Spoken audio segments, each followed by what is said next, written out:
Hey guys, Insomnia here with some more AFK Arena. Today we are looking at patch 1.46, which the notes are up on the test server.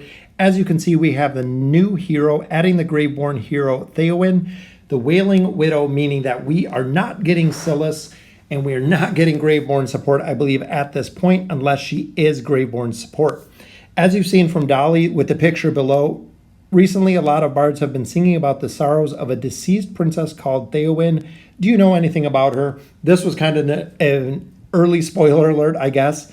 When it popped up with the Dolly, the Dolly skin, that it did come up, and a lot of people on Reddit were saying this is the new hero that is coming, which was accurate. As you can see, that is the new Graveborn hero.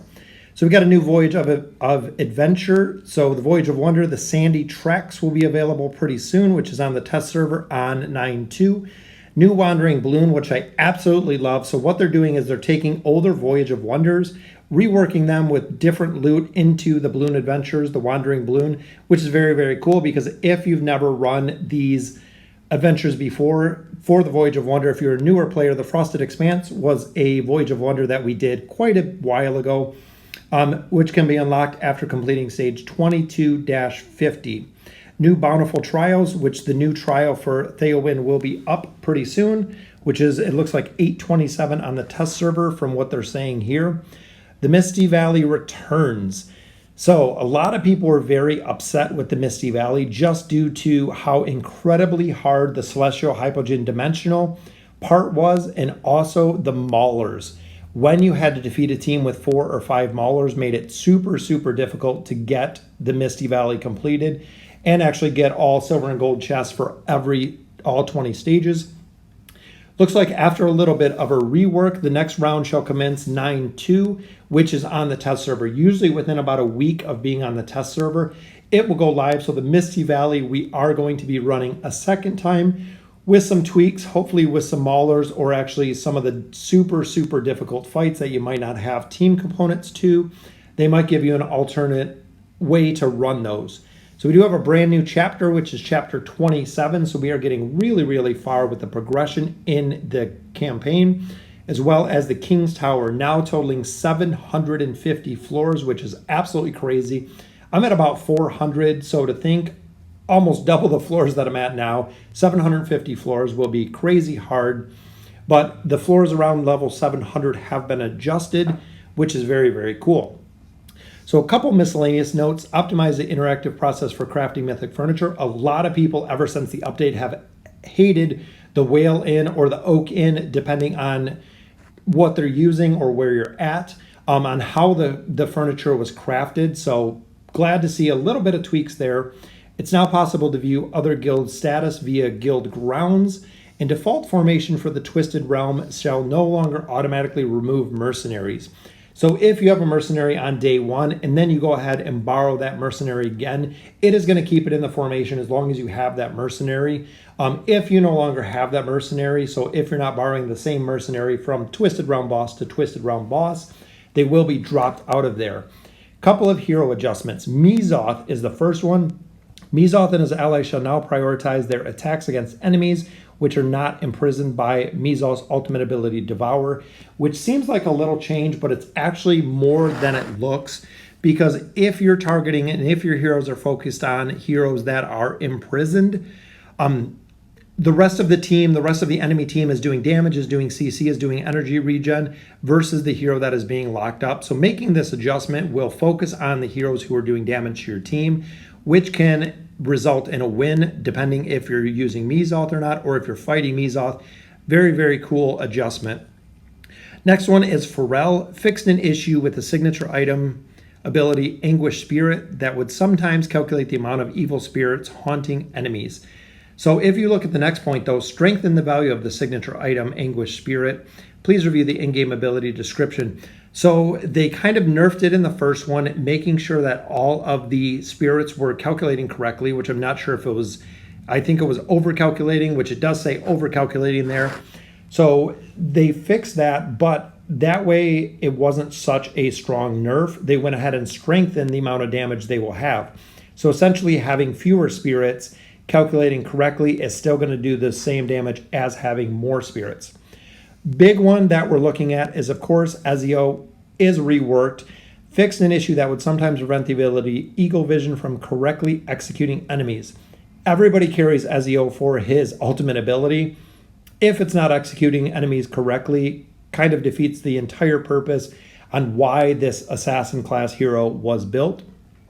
Raise the execution threshold limits for the ultimate ability Eagle Vision. Please review in-game ability, which we haven't seen yet. For the signature item Assassin's Target, whenever execute thresholds are temporarily raised, the portion is raised shall ignore the enemy's original threshold limitations.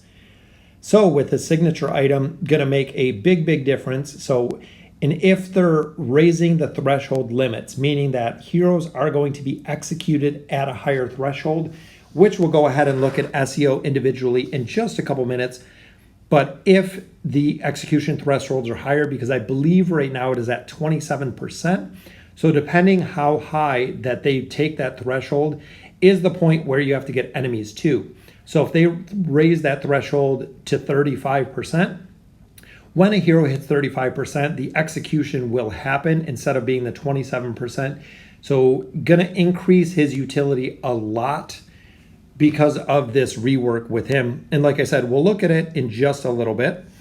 Vurk, of course, Vurk just got reworked, and now Vurk is having a lot of fixes here. Fixed an issue that allowed Vurk to gain additional energy from hitting enemies that were not poisoned after he reached level 4 with his piercing bolt ability. So they're going to nerf his energy regen a little bit, or adjust it right to where it's supposed to be. He's been gaining too much energy too fast. Fixed an issue that caused the attack speed increase of the ability piercing bolt to last shorter than it was intended. So not only are they nerfing the energy regeneration essentially with the first point, but the second point causing the attack speed to last shorter. So they're giving him more haste, more attack speed, which is essentially going to make up for the energy that we might see that he's not quite gaining in the first point. So third one, fix a problem that would prevent the exclusive furniture ability Poison of Death from working as intended when there are multiple poison enemies, which is awesome. Fixing a problem like that will definitely increase his damage because poison enemies take more damage. Fixed an issue that caused the visual effects of the traps ability to remain on the battlefield even after Vurk has died. So when Vurk dies, the poison traps do go down. Big thing that I noticed with Vurk, especially running him on the Mauler account, is he is very squishy, meaning he dies very easy. So if a hero gets to him, he doesn't have much survivability, much dodge. Also, he can be stunned. So his ult does last a considerable amount of time, but his ult can be stunned. And that's where a lot of heroes can actually lock down Vurk or stun Vurk while he's doing his ult, or even when he begins his ult, he can be stunned. Final one here is Lucius. Optimize the visual performance of the skin, the Mariner. Don't like the outfit overall, but with the shield and everything else that came with the visual changes are very cool to see. So again, Vurk getting kind of a rework right there. Ezio is going to be the big one out of this one. Pharrell, not much changes. Same with Mizoth. Very excited about the new campaign chapters as well as the Misty Valley. We're going to have another run at it. A new Wandering Balloon, which is the old Voyage of Wonder, the Frosted Expanse. Brand new Voyage, the Sandy Tracks. And of course, they win the brand new Graveborn hero. I'm hoping it's just not another archer or another ranger is what I'm kind of expecting. I don't think it's going to be a caster, but we're yet to see some of the details. So let's go ahead and we'll take a quick look at Ezio. So here is Ezio. So looking at his rework, so they're raising the execution threshold with Eagle Vision. So as you see, Eagle Vision, it is designated execution threshold of 27% of their maximum health. So essentially at 27% of their maximum health, they're going to go ahead and execute that enemy. So depending what they raise that new factor to. So if it's 30%, if it's 32, if it's 35, depending where that maximum execution threshold is raised to, you're going to be executing heroes that much sooner in the battle, which can make it an absolute game changer when it comes to Ezio and his ability, Eagle Vision. Coupled with the signature item, and this is the other big one, Each time Ezio defeats an enemy, all enemies marked with execution threshold markers have their thresholds raised by 50% for 10 seconds. So again, if they're raising the threshold, because 50% here plus what you're adding on his ultimate ability that is already innate, can go ahead and do execution for a lot more heroes in a faster manner with the Hidden Blade ability, which can make Ezio super, super strong overall in the campaign. So let me know in the comments what you guys think. What you guys think about the Ezio rework. New hero, always very cool to see. Make sure you're saving so you can build her or buy her, depending on your playstyle. But again, let me know what you guys think of the rework. Vurk and Ezio. Vurk doesn't seem like it's going to be that much of a change, but Ezio, with the execution threshold changing, is going to be, in my opinion, a game changer depending what they raise it to. If it's at 27% and they put it to 28%, or if they even put it higher, and also enemies that are already marked with execution threshold, their threshold will be raised by a further 8%. If they adjust both of those numbers, the 27% max health and the 8% of their max health, he will execute way faster, which is going to ultimately lead to being able to dominate the campaign, absolutely destroy PvP with his ultimate ability. So again, let me know in the comments what you guys think. And as always, thank you guys for watching.